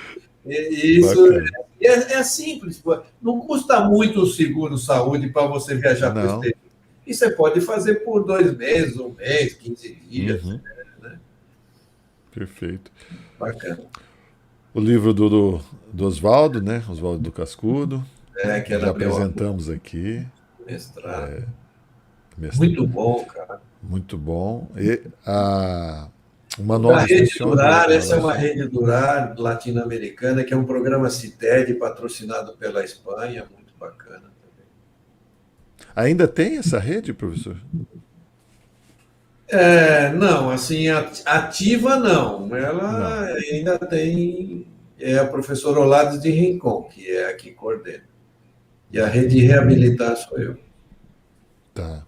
Esse manual que eu tenho ele aqui numa capa azul. Essa é a versão brasileira. Esse daí é uma versão espanhola, foi publicado na Espanha. Tá vendo IMICI, que é o Instituto Mexicano del Cemento e del Concreto. É porque ele é uma versão, foi publicado no México. O livro Corrosión, Estruturas de Concreto Armado. Publicado no México também. Eu sou um dos autores. Método de dosagem do concreto de elevado desempenho. Do Viterbo, né? O Rail. Esse, de Cuba. De Cuba. Eu tive aula com ele quando fiz o módulo do professor Paulirene. Muito bacana. Ele era apaixonado. Você sabe que Cuba tem relação com a China, com todo mundo, né? Aí, uma vez ele estava indo para lá, né? O que eu falei? E aí, Vida, você vai fazer lá? Não, eu vou falar do meu livro de dosagem. Vai que eles gostam. Você sabe que lá tem 1.400.000.000 de chineses. Se eles comprarem meu livro, eu estou feio.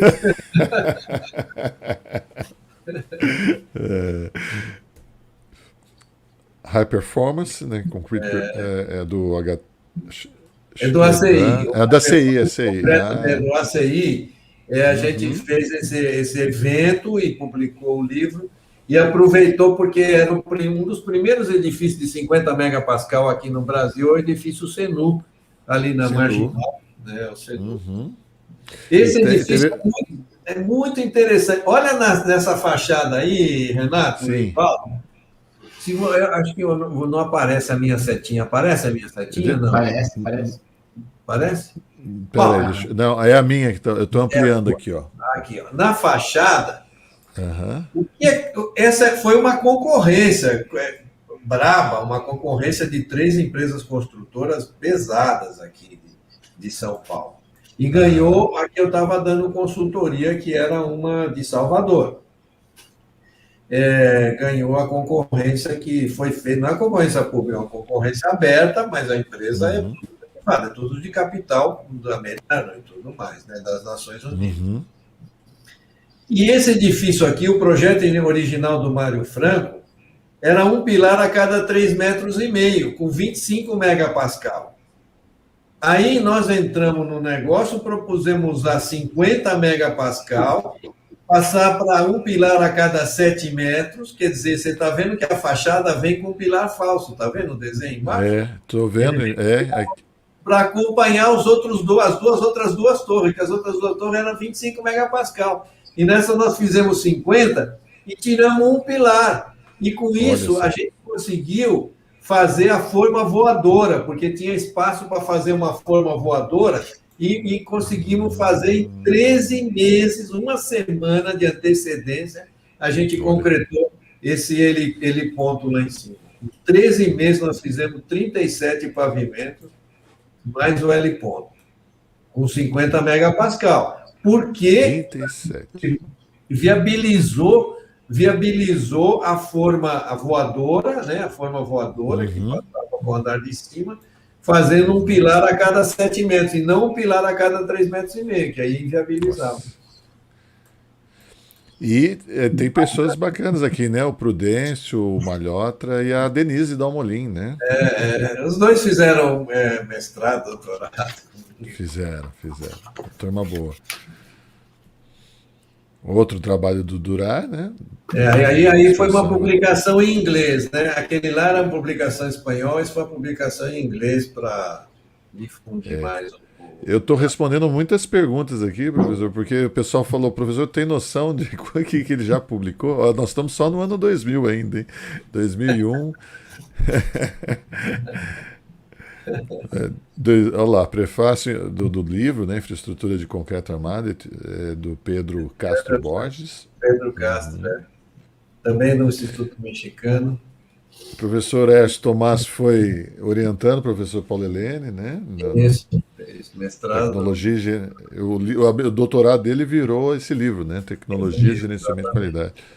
É muito bom, o Ernesto é muito bom. Nossa. O Ernesto é um privilégio ter tido ele, o Isaías, o Prudêncio, a Denise como orientandos. Sim. O privilégio era meu, não deles. Olha, eu aprendi pra caramba, gente muito boa. Esse é outro evento desses internacionais. Esses são os pilares do E-Tower, de 125 megapascal. Colorido. Exatamente. Eu reconheci pela cor aí. Ele ficou marcado, né? Exatamente. Bacana. O Antônio Figueiredo, né? O Enio Figueiredo, né? Que é o Enio Figueiredo. Pazini. O Enio Pazini. Enio Pazini, é verdade. Ah, esse que eu tenho aqui, ó, livro Manual de Reabilitação, com a Fernanda Pereira. Esse foi publicado na Colômbia. Foi publicado na Colômbia. E está em espanhol. O lançamento dele. Foi em português aqui no Brasil. Uhum. Que é uma ampliação daquele branquinho lá original, né? Aquele branquinho. Sim, o Manual de Reparo. Manual de Reparo. É a mesma coisa em português. Manual de Patologia de Pavimento. Não é a mesma coisa, sabe? Porque o da Colômbia tem uma parte de terremoto, né? Entendi. E o brasileiro não tem a parte de terremoto, tá? Mas pela espessura é bem diferente. Prefácio do Manual de Patologia e Manutenção de Pavimentos, do Paulo Fernando. Paulo Fernando da Concremate, né? Paulo Fernando. Um cara muito bom também, muito bom. Qualidade do concreto. Um livro aí. A CI, os livros, né, do Isaia Chechela, né, o Geraldo Chechela. Que ele coordenava e a gente fazia os capítulos. Os capítulos. Ajudava ali, né? Esse aqui em algum momento nós vamos também, que eles estão sendo reeditados, né, pelo Ibracon. Estão sendo reeditados, Era bacana, viu, fazer com o Isaías e o Bernardo e o Isaías que estão reeditando eles. Tá, fica a dica aqui, o Bernardo Totiquian e o Geraldo Isaías Chechela. Geraldo Isaías. Anotado, Rato. Tá anotado, Paulinho. Olha lá. Reabilitação e mantenimento de estruturas de concreto, né?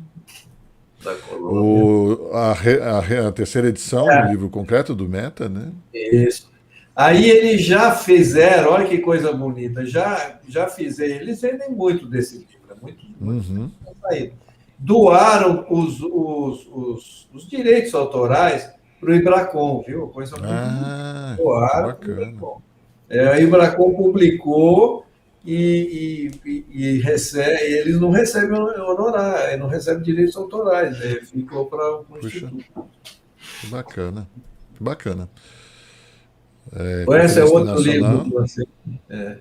A CI, o Pazini está aqui.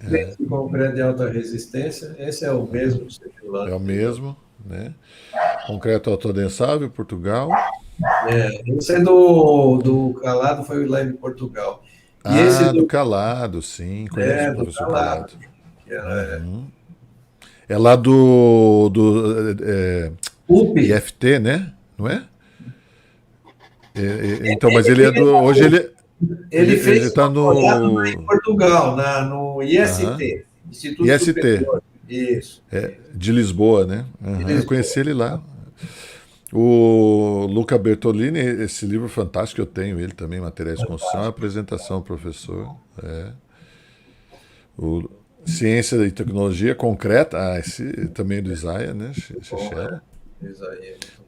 Do Oneville, né? O prefácio, esse daí é o prefácio, quem traduziu foi o professor também, que fez doutorado comigo. Me fugiu o nome dele agora, poxa. Deve aparecer aí na capa. Esse é do Daniel Veras.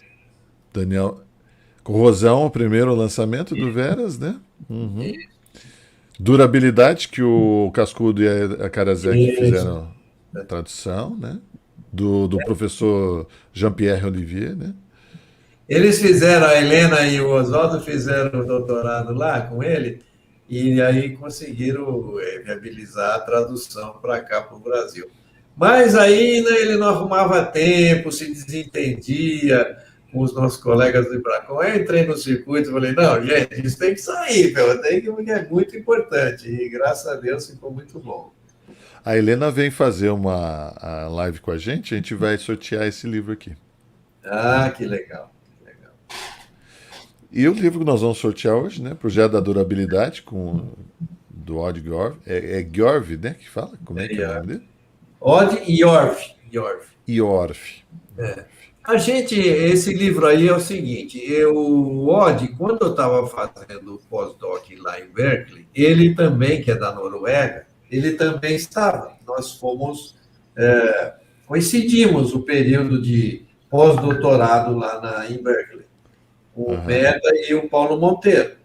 Então, deu para fazer uma boa amizade com ele. E trouxemos ele para o Ibracon de Bonito. Ele veio para cá no Ibracon de Bonito e aí a gente propôs fazer a tradução. O Enio tinha feito um pós-doc com ele lá na Noruega, e aí nós fizemos a tradução.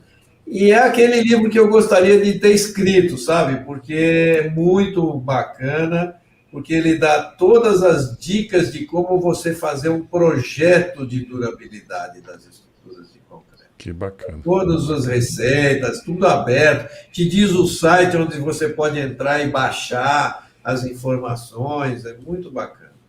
Muito bacana. Não esconde nada. Esse livro é fantástico, Paulinho. No prumo. É a história da engenharia, né? E ele é todo, como no pé do muro, né? Todo ilustrado, com imagens. Quem é o Guilherme Aragão, professor? O Guilherme Aragão é que fez a história, ele é um historiador lá do Rio de Janeiro, que fez a parte mais histórica das obras coloniais, né? Das obras dos portugueses aqui no Brasil. Então, ele fez a introdução do livro com essa questão das obras. Ele pegou esse ponto. Depois, o resto foi a gente que fez a parte mais técnica mesmo, porque ele é mais da área de história. De história, que bacana. É um livro muito bacana também para se ter. Materiais de construção, terceira edição, né? É do Geraldo, já está na terceira edição, essa já tem até a segunda. A segunda edição do professor Daniel, né? Isso. Nossa. Alexandre Tomazelli, né? Estruturas paralisadas. Fez entrada comigo lá no IPT, exatamente. E era da Maria Noronha, né? Eu e ele trabalhamos juntos com a Maria Noronha. Eu estagiei só. Conheço. A gente era colega de turma. Formamos juntos. Estudos de medidas mitigadoras simples para aumentar a durabilidade das estruturas de concreto armado. Esse eu não conheço, bacana. O José Santos Carvalho, ele é lá do Nordeste, é lá do Ceará, de Fortaleza. E ele, enfim, fez os cursos meus lá e tal, e gostou do tema e escreveu uma coisa bem assim, bem prática, bem legal. Assim, ele foi nosso aluno no IMBEC, Renato. É verdade, Zé Santos, é verdade. Eu vi esse livro no rascunho, ele me mostrou lá na aula. Você viu? Olha só. Ele. Bernardo Tiquian, Fabrício Bolina e o professor Paulo. Patologia das estruturas, fantástico também. Esses dois rapazes aí também são muito bons, hein? Gente muito jovem, muito bom. É verdade. É isso aí, professor. Parabéns. Deixa eu pôr a capa aqui. Uma verdadeira viagem na linha do tempo, né? É tão gostoso ficar ouvindo. A gente fica quietinho porque a gente fica ouvindo, professor. Um filme. E essa é a capa que vai passando um filme que a gente vai vendo as coisas, né, que aconteciam, como é que foi, né? Já tá bastante adiantado, né? Vocês me perdoem, o pessoal que está assistindo também, eu tinha medo de falar muito, mas eu não posso deixar de falar uma coisinha antes da gente se encaminhar para o término, mas estou à disposição de vocês, tá? Só eu tenho que falar. Que é o livro que vocês estão sorteando, que é do Odd Yorv, que foi traduzido por ele e por mim, e muito interessante. Um pequeno delay de internet, pessoal, daqui a pouquinho já regulariza. Tá. Mas o que é fundamental é dizer aí, nessas coisas todas, é o seguinte: nós não podemos imaginar que se eu pedir um projeto de durabilidade para o Oswaldo Cascudo, para o Enio, o Paulo Helene, para a Maristela, e vai vir a mesma coisa. Não vai vir a mesma coisa. é da mesma forma que eu disser assim, chamar 3, 4 arquitetos para bolar a minha casa, vai vir 3, 4 projetos diferentes. Se eu pegar um projeto de arquitetura e der na mão de 3 calculistas, virão 3 projetos diferentes. Então, da mesma maneira, o projeto de durabilidade, ele envolve uma criação, ele envolve opinião. Então, um vai dar mais importância no cobrimento da armadura, o outro vai dar mais importância nas adições, no tipo de cimento, na técnica construtiva. Então, o projeto de durabilidade vai depender, e você tem, é uma coisa que a gente tem que respeitar. Eu faria diferente, você faria diferente, mas o que ele fez está certo, porque ele justificou, né, daquela maneira. É igual a um projeto de uma estrutura de concreto. A gente, quando vai fazer ADP, tem que tomar o maior cuidado possível de respeitar, vamos dizer assim, as ideias, os lançamentos daquele que projetou. E só se tiver alguma deficiência, aí sim. Mas você não pode discutir concepção, né? Então, projeto de durabilidade é a mesma coisa. Essa é a mensagem que eu queria passar, Renato. A questão da durabilidade, ela não é uma ciência absoluta. Ela vai ter nuances segundo quem vai fazer o projeto, tá? Ela é autoral, né? Ela é a visão daquele autor, do projetista. Exatamente. Bom, e aí? Fantástico. Ela não é uma visão matemática, né? Vamos fazer o sorteio, então? Paulinho, nós estamos com 633 inscritos, olha que bacana. A gente aumentou quase 100, professor, com a presença do professor aqui. Estamos o tempo todo com 70 pessoas, entraram desde o começo, estão até agora conosco, se deleitando. O pessoal está falando aqui. É sempre um prazer ouvir uma live do professor Paulo Helene. Obrigado, viu, Emílio? Emílio colocou. O Montes, lembra do Montes lá da antiga Betontec, vendo essa biblioteca. Ele foi muito tempo da Sangoban também, Montes, não foi da Sangoban? Sangoban, sim. Ele era Fosrock também, né? A Maristela está falando do Rui Cremonini, foi o tradutor do livro do Neville. Rui Cremonini, isso mesmo, foi seu aluno. Nossa, obrigado, Marcos. É isso aí. Tito Lívio está lá em Portugal com 5 horas para frente assistindo aí, ó lá. Paulo Helene e Renato Paulinho. Excelente entrevista. A engenharia venceu a medicina. Para alegria. Muito bom, muito bom. Então vamos fazer o sorteio. Eu vou aqui pôr na tela, que já está tarde, né, professor? A professora já está cansado. Eu vou pôr aqui, vocês estão vendo aqui 633, deixa eu fazer um contadorzinho aqui, só um minutinho. Enquanto isso, o Paulinho professor Paulo quiser deixar uma mensagem já para os alunos, né? Enquanto eu faço aqui eu acho que o professor, né, nos presenteou, né, professor, com a sua vida, né? E eu acho que, obrigado, né, antes do senhor falar, né, para não... Você vai entregar um livro daqui a pouco, esse livro vai ser assinado, né? É uma generosidade escrever, né? Então, eu tenho que agradecer, em nome da engenharia, né, essa generosidade de escrever e também, inclusive, prefaciar tantos livros, incentivar. E gestos como o seu, como foi da Encol no passado, né, são os que viabilizam, né. Eu queria que, aproveitando esse tempo do sorteio, que o senhor falasse de uma das coisas que eu sei que o senhor mais gosta, que é o Ibracon. O Ibracon está com jubileu. Conta para nós um pouquinho do Ibracon. O Ibracon eu aprendi a conhecer lá no IPT, né? O Ibracon nasceu lá no IPT, eu entrei naquela década no IPT, eu comecei a trabalhar em 77 no IPT, o Ibracon fundou em 72, e aprendi a apreciar muito o professor Simão Priscuni, que deu tantos exemplos bacanas lá para a gente acabou ficando apaixonado pelo Instituto como uma forma de mostrar o trabalho, de fazer relacionamentos profissionais, de aprender, né? Aprender, discutir, é gostoso discutir tecnicamente, né, para crescer. E agora ele está fazendo 50 anos. Ou eu estou presidente do Instituto até o fim do ano, aí vai ter uma nova eleição.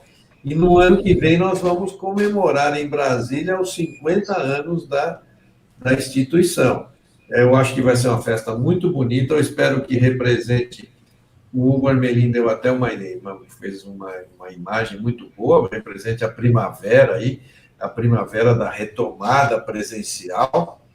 Vai ser em outubro do ano que vem, em Brasília. Estão todos convidados. Que bom. E o Renato falou para eu falar sobre uma mensagem. Eu pensei nisso, né? A minha mensagem é sempre essa daí, faça o seu melhor, né? Faça o seu melhor e tenha prazer em aprender. É muito gostoso. É como ler livro, é como... tem os mais apaixonados com cinema e outros com música e tudo mais, mas se apaixonar pela engenharia, ela tem um encanto também muito grande que dá muita satisfação para a gente. Muito bom, muito bom. Vamos sortear então? Vamos lá. 503. Vamos ver quem é o 503 aqui, né? Deixa eu interromper. Vamos lá para... Aqui tem que Esse é o felizardo de hoje. Compartilhar. Tem várias pessoas, professor, perguntando de livros que já estão esgotados, né? Depois a gente lhe manda aí. Tem várias pessoas querendo achar exemplares raros seus. A gente digitalizou os livros lá, e pelo nosso site da PhD, dá para solicitar esses livros. Alguns deles é download grátis. Eu não sei se tem alguns que são cobrados. Sem problema, vocês ficam à vontade. Mas, por favor, relevem as normas que estão vencidas. Isso aqui mudou, né? Então, preciso atualizar e preciso mesmo, mas haja tempo. Não, mas aí temos outros recursos para normas, né? Temos o target, temos... Aí a gente não pode também pesar em cima do professor. Ele já está sendo muito carismático e muito bondoso em disponibilizar essa biblioteca maravilhosa aí para a gente. Olha, 503, Edivando Givando, eu acho que... Edivando Givando de Amorim, é o nome dele, é aqui, ó. Você foi o sorteado dessa noite. A gente vai mandar um e-mail para ele, professor, pegar os dados dele, e depois eu passo para Tatiana, mim, né? Para Tatiana, para mim, que a gente manda para todo prazer aí. Tá bom. Professor, quero agradecer em nome dos autores da engenharia. Foi um prazer. Pessoal, muito obrigado. Professora Maristela, ela gosta, está falando que ela gosta desses encontros. Eu também, viu, Maristela? É muito bom a gente ver. Fabiola Lira, nem conhece, né? Fabiola, obrigado, Paulo Helene, pela paixão compartilhada. Polimix mandando um abraço. Engenharia bacana. Gosta da engenharia. Toda essa turma aí, a Rogéria, olha aí, Rogéria, querida da Polimix. Uau. Polimix, Mário Ruenda Júnior, parabéns, autores. O Mário lá com a gente no Sul e também na Poli. Paulo Sérgio, de fato, uma excelente entrevista, belíssima história, professor Paulo Helene, parabéns. Bom, gente, tem várias pessoas aqui, nós agradecemos. Paulinho, quer deixar suas últimas palavras ao professor? Não, só quero agradecer, foi um prazer, né, ouvi-lo. É um encanto, eu só posso dizer isso, né? A sua maneira de ser e de escrever é uma bela poesia, né? Como eu fiz aquela poesia no início, né? Fez o concreto tomar novas formas e duráveis, né? Então, muito obrigado pela sua dedicação e generosidade para compartilhar isso conosco, escrevendo essa bela poesia que é a sua carreira. Amém. Muito obrigado aí a vocês, a sua poesia inicial lá. Depois a gente pode ter isso, não sei, vamos mandar. Eu vou lhe mandar, faço questão. Eu vou lhe mandar. Vou querer. Muito bacana, vou guardar isso. Bom descanso, professor, muito obrigado. Muito obrigado, boa noite, Paulinho. Muito obrigado, então. Muito boa noite. Obrigado, amigos. Até quarta que vem. Até quarta que vem. Quarta que vem é a professora Luciana Oliveira Leone, né? Desculpa, Luciana Leone, falando sobre o projeto de revestimentos cerâmicos. Um livro que ela escreveu com o professor Sabatini, né? Professor Sabatini. Depois vem o professor Sabatini. Então, boa noite. Boa noite. Obrigado, querido.